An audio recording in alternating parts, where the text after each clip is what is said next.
Good morning mga kabay. Good morning sa lahat. Good morning. Good morning sa mga Bisaya. Yan. Talaga naman. Yan.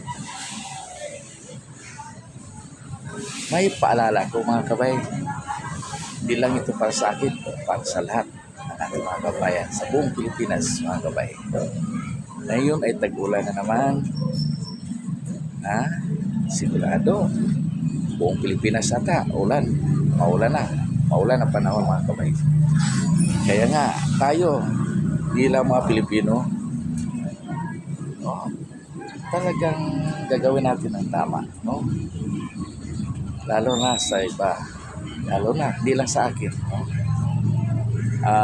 Medyo mag-ingat-ingat na naman tayo, lalo na sa mga paligid natin, lalo na madalas sa Metro Manila na bahain ang mga lugar.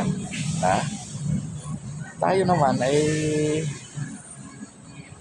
pag-ingatan natin yung mga yung mga plastic lalo na, no? Yan ay nagdadala ng nagbabara sa mga kanal natin. Talaga naman itama natin yung pagtapo natin lalo na sa mga plastic, no? Sa tamang lagayan para ito ay hindi maanod at mapunta sa mga kanal at talagang ito ay nagdadala ng bara sa ating mga kanal para lalo ito hindi maanod o hindi dumadaloy ng gusto ng ating magtubig at ito ay nagdudulot ng baha lalo na sa mga mababang lugar mga kabay. Iniingatan natin yung ating paligid kasi tayo din ang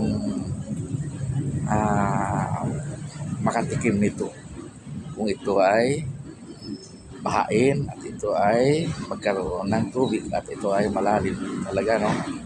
Yan mga kabay, pag-ingatan natin yung mga plastic natin lalo na ngayon na tag-ulan ng panahon, magkabilaan yung baha, no?